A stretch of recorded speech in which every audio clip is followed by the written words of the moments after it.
Hello and welcome back once again to the Wrestling Group. I'm your host, as always, Ryan, and today we are going to be having a look at the possible surprise entrants in the WWE Royal Rumble matches. Now, obviously, the Royal Rumble pay-per-view this year is taking place in Saudi Arabia, which is the first ever actual Royal Rumble pay-per-view that's taking place there. Obviously, years ago, we had the greatest Royal Rumble, which was obviously won by Braun Strowman at the time. That was it 40 men or 50 men? It was actually a lot better than what a lot of people give it credit for. It's an actual, as a Rumble match itself, it's not that bad. But obviously this year we're getting a full pay-per-view, so we'll be getting what do you expect is 4 matches. So there's the men's Royal Rumble, the women's Royal Rumble, AJ Styles and Gunther with AJ Styles' career on the line, and possibly another match or two announced after that. But obviously, as it's the Royal Rumble season, normally we have a lot of predictions and possible returns or debuts for the actual Rumble matches. Now, correct me if I'm wrong, but this year it just doesn't feel like the Royal Rumble season. There's not been that much of a build to the pay-per-view, unfortunately, this time round. Considering it's one of the biggest 4 pay-per-views of the year for WWE, it doesn't feel like it is at all. It's strange. It's a weird vibe. It's sort of like they got to this week on Raw and went, oh crap, Royal Rumble's in 2 weeks. This dude is now going to be in the Royal Rumble, and this dude's not, like, I don't know. It's not a big build and a big hype that there normally is. Normally you get it at the start of January, you get a big build up to the Royal Rumble. This year it's been terrible. There's been no build. I don't think a lot of people really care it's Royal Rumble season at the minute, which is annoying. It was like, growing up, the Royal Rumble pay-per-view for me was always my favourite. I love the Royal Rumble matches. I preferred it when it wasn't as obvious as who was going to win. I feel like the last 3 or 4 years have been awful. Well, saying that, I mean, Jey Uso, no one expected Jey Uso to win. Did they? Expected it to be John Cena. So that was quite good. It was a shock. It was a surprise. I enjoyed that one, to be fair. But the 2 Cody Rhodes ones before, and there's been a couple before that as well, weren't great. But, like I say, today we're going to look at possible surprise entrants. Now, I did a little digging, I had a little look online and stuff, and to be honest with you, there's not a hell of a lot of people that are rumoured to maybe come back or maybe debut. There's just not a hell of a lot of info out there about the Royal Rumble, or even speculation too, because to be honest with you, like I say, there's just been no build. I feel like a lot of people just haven't really bothered that much. So, but I've got a list here that we're going to fly through and see who possibly could show up as a surprise. So if you have any names in mind, let me know in the comment section. If you agree or disagree with any of my picks, also let me know in the comment section. And of course, if you haven't already, please do hit that subscribe button, because it helps, and we need to grow and grow this year and get as big as possible. So we'll start with obviously the most obvious one that people have been talking about since the beginning of December is, of course, Chris Jericho. Now, Chris Jericho's contract is believed to have expired in AEW in December, I think at the end of December. But obviously, he still appears on the AEW roster page. Tony Khan has spoken out in interviews saying that he does hope that Chris Jericho would in fact stay with AEW. He said he's an integral part to the beginning and the startup of AEW. Obviously, as we all know by now, the story is without Chris Jericho, then they don't get the TV deal that they did, obviously, with Warner Bros. So Chris Jericho is a massive part of AEW in their history. But a lot of people have expected, since his contract expired, is for him to show up in WWE at some point. They expect him to do like a retirement run similar to John Cena, and then obviously retiring and going into the Hall of Fame in WWE.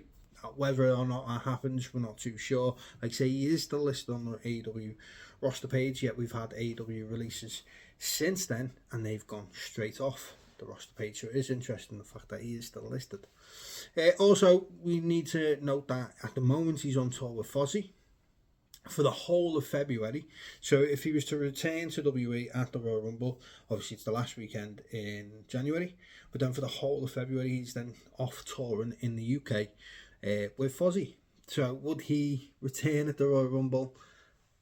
and then disappear for a whole month. Like, because I think WWE, if I remember rightly, WWE have just done the UK tour. So they've just done like London, and they've done, where else was it, Ireland and stuff like that. I think was it Scotland too. They've done Scotland as well because Drew won the championship, and then they've done a WWE live event in Scotland. So they've just done the UK tour, and they're going to Saudi Arabia. So I'd be very surprised if then Chris Jericho returns and then disappears for a whole month. It'd sort of be like, what's the point? Also, it's also worth noting as well that along with, like, say, the fact he's still on the AW roster page, he's then touring with Fozzy as well, is the fact that it's in Saudi Arabia. So obviously Saudi Arabia is one of them countries where everything and anything is on social media. So like, if a celebrity goes over there, it's everywhere, you know what I mean? Because normally they go for the big events. So they do the boxing over there, they do the UFC over there, they do the WWE over there. So like when people normally land that are to do with these events, it normally ends up everywhere. Chris Jericho is a massive, massive name in wrestling, and especially because he hasn't been in WWE for years. So if he did all of a sudden appear in Saudi Arabia, like say next week, it's going to start appearing on social media. Oh, Chris Jericho's in Saudi Arabia, and it's not like he's going to be able to spin it and be like, oh, I'm just touring with Fozzy out here, because obviously they haven't got any dates in Saudi Arabia, or I'm visiting family or something. So I feel like Chris Jericho's that big of a name that they're not going to be able to sneak him into the country as a surprise entrant in the Royal Rumble. Like say, everything for me adds up to Chris Jericho not being at the Royal Rumble. Now, of course, if he did show up at the Royal Rumble, that would, to me, actually be a surprise and a shock, whereas other people might go, oh yeah, but it's been speculated for a month. Yeah, but if you add all these things in, like he's still on the AEW roster page, he's touring with Fozzy at the minute, he's then going to be off touring with Fozzy in February for the whole of February. And of course the fact that he's a massive, massive name in professional wrestling, so to be able to sneak him into Saudi Arabia without anyone seeing him posting it all over social media will be a surprise to me. So Chris Jericho obviously is a main one people are talking about, but I very, very highly doubt we're going to see Chris Jericho at the Royal Rumble match. So sorry, I've got a bit of a cold, so if I do snot and sneeze during this, I do apologise. So up next we're looking at is Powerhouse Hobbs. Now obviously Powerhouse Hobbs has literally just finished last week up with AEW. He was offered a new contract to remain in AEW, decided he wants to go to WWE instead. Now the speculation is that he would in fact join the NXT brand rather than Raw or SmackDown. So for the fact that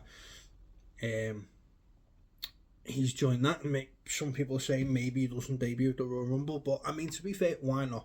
He could debut at the Royal Rumble, get a bit of buzz about them, and then get people to then tune into NXT. Just because he appears in the Royal Rumble doesn't necessarily mean that he doesn't have to appear in NXT. Like we've seen Joe Hendry. So Joe Hendry was obviously signed to TNA. He was the TNA champ.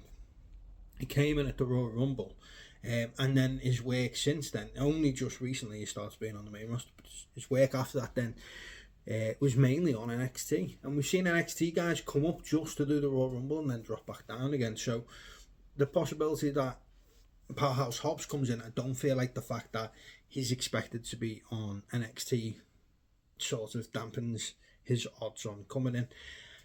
I mean, to me, it makes sense. If you're going to bring him in, you bring him into the Royal Rumble, debut him at the Royal Rumble, make a buzz about him. Powerhouse Hobbs is a phenomenal athlete. He's a great wrestler. If you've not seen any of his stuff, I've put a video up where it's done a couple of his highlights in AEW. He literally throws the best spine buster I think I've ever seen in my life. So if you haven't seen it, just go through it. You'll find on our shorts, scroll through, you'll see I've put Powerhouse Hobbs leaving to join WWE. Check that out. There's a couple of clips on there. But to be honest, yeah, I'll be 100% honest. If he goes into NXT, he's the best wrestler there straight away. He's been on TV for 5 years. He's been working with some of the best wrestlers in the world.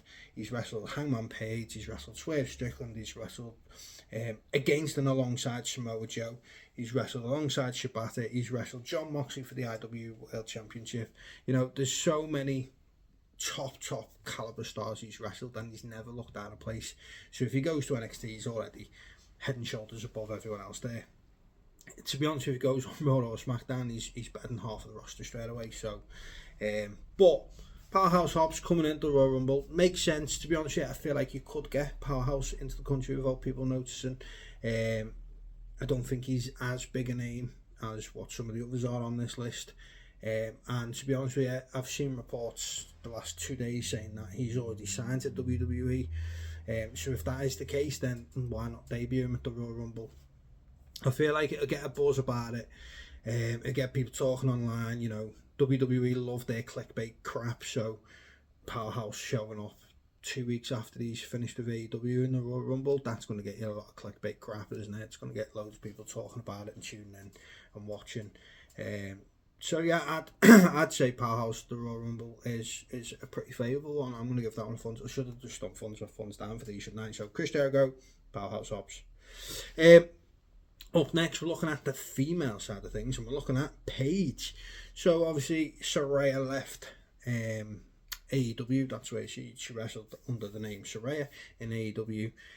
She left a good while ago now, a good few months back, and obviously since she's left, the speculation has been high about her coming back to the WWE as Paige. Now, she spoke about it a few times, saying it's something that she would be open to. She started a podcast and stuff like that, but she hasn't returned to the ring since leaving AEW. Now, we know during the time in AEW, she was quite limited to a lot of things that she could do, obviously for health reasons and stuff like that, which we don't need to go into. But she still did an alright showing. She was AEW Women's World Champion, not for a very long time, but put in a great performance in a fatal four-way. She's good in tag matches and stuff, so I feel like the Royal Rumble would actually suit her if she come and returned at the Royal Rumble and then maybe sort of dipped in and out, sort of like what AJ Lee's been able to do over the last few months. She just turns up as and when she pleases and wrestles as and when she pleases, so why can't Paige do the same? Seems only fair. There's not very many female wrestlers that have been rumoured to either show up, return or debut, so I mean Paige is one of the highest ones, so I feel like if they got Paige's music hit, I think a lot of people would freak out, and I feel like she's probably the biggest name rather than ones we've seen before like Trish Stratus or Lita or someone returning yet again. I feel like Paige is probably the biggest name that they could bring in for the women's Royal Rumble. Which, by the way, I'm not looking forward to watching the Women's Royal Rumble this year, for the simple fact is they're going to all have to wear these suits that go right up to the neck, and I feel like I'm going to be watching them worried that they're going to pass out in the heat and the sweat, especially if they're going to be in the match longer than 20 minutes. It's going to start being a bit... But hopefully they've already thought about all these things and there's people working on that situation. But Paige is one for the women's division. Up next, we'll stay with the women's because I've only got a couple. And Brie Bella is another one that's been rumoured to return to WWE. Obviously, Nikki Bella returned at last year's Royal Rumble. I think it was, wasn't it? It was last year's Royal Rumble. And then she's been in and out of WWE doing some bits. She's even challenged for the World Championship.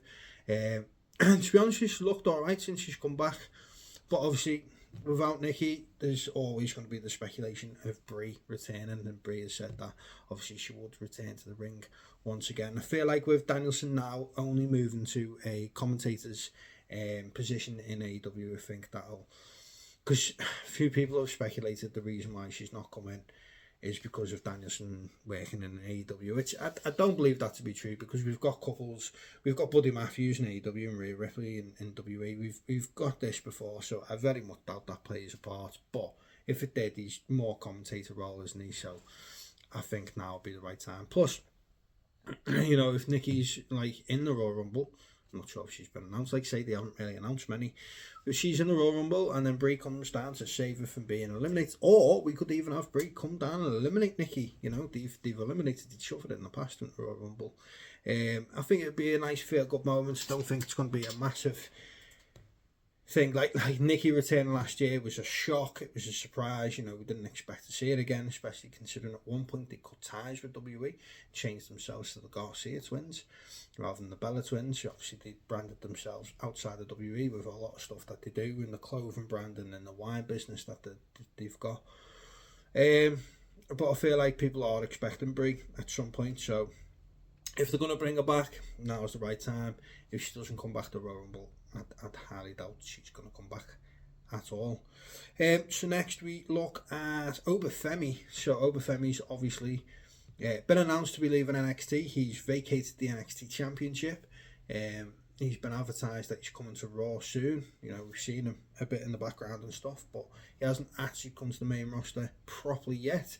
Best thing to do, slap him in the Royal Rumble, bring him out. He's good talent. I think he's got a bright future ahead of him in WWE.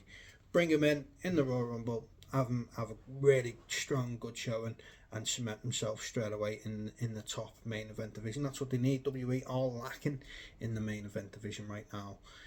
Outside of Cody Rhodes, Roman Reigns, Seth Rollins, the same usual guys we've seen for the past 10-15 years. Brock Lesnar, CM Punk.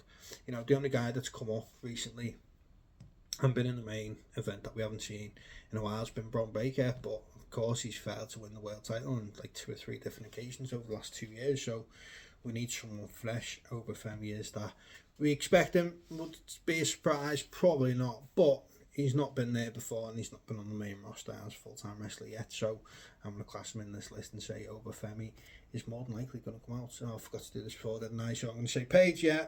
Brie, no. Obi, yeah. So I started this thing halfway through, forgot about it, remembered it again.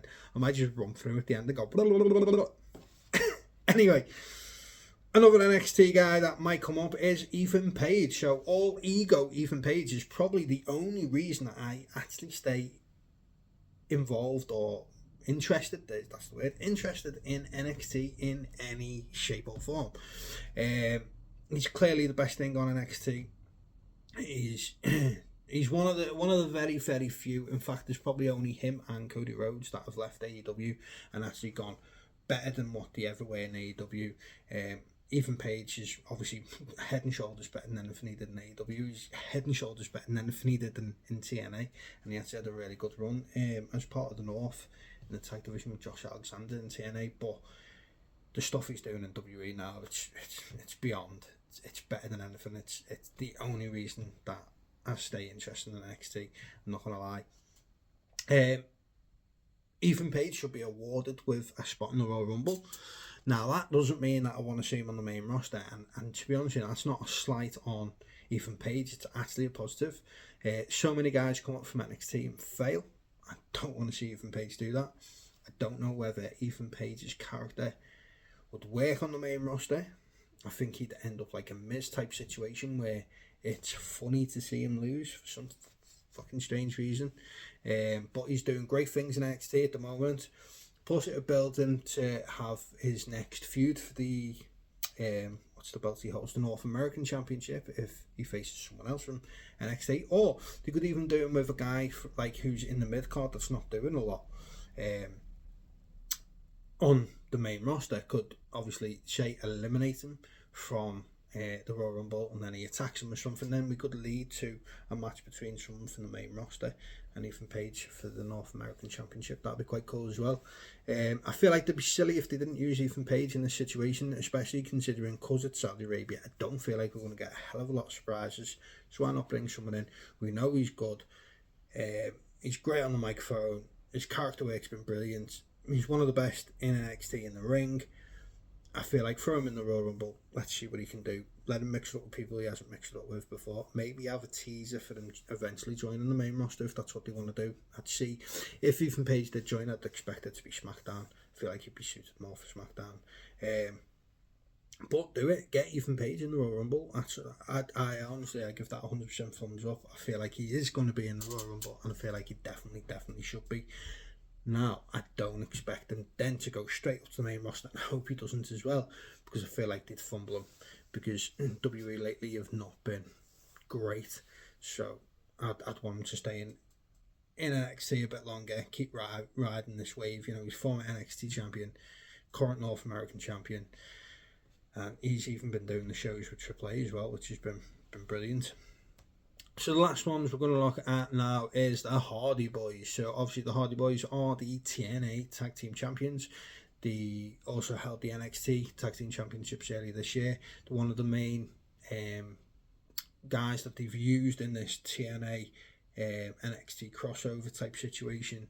And of course the WWE Future Hall of Famers, the wrestling icons, my favourite tag team in history of pro wrestling.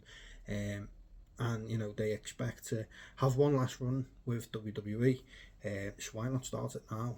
Have them at the Royal Rumble. You know, they're both dependable guys. You can bring them in. You can even have them be eliminated by a tag team, and then that tag team gets a shot at the TNA tag team titles. You know, there's all sorts of things there. I don't expect either one of them to come in and win it, but it'd be great having the Hardy Boys come out. You know, if we had the Hardy Boys music hit one last time, obviously they'd have to come out as separate entrances, and as soon as one of them comes out, the other one then won't be. So whoever comes out first is going to be the surprise, and then the other one's going to be the expected one. I'd probably say they'd probably go Jeff then Matt, but yeah, Hardy Boys, why not use them? If you're going to use them, if they're going to do anything with WWE going forward, I feel like get them in the Royal Rumble, start them off with a feud, a rivalry, give them a match at WrestleMania, let them retire. Jeff can go and get the surgery he's been desperate for. Matt probably needs surgery too, and they can go in the Hall of Fame next year. That's what I'd do personally. I'd have the Hardy Boys in there, so I'm going to give it that. So I'm going to go through them now quickly and do this because I decided to do it halfway through and then forgot. Let me know in the comment section below if there's anyone you feel like I've missed off that could be in the Royal Rumble, and obviously let me know if any of these you think will or won't be in the Royal Rumble. So we're going to start with Chris Jericho, and I don't think he's going to be in the Royal Rumble. Powerhouse Hobbs, I do. Paige, I do. The Hardy Boys, I do. Obafemi, I do. Ethan Page, I do. And Brie Bella, I don't. So there is. Let us know in the comment section below what your thoughts are, and let me know if you're actually hyped for the Royal Rumble this year, as there's been zero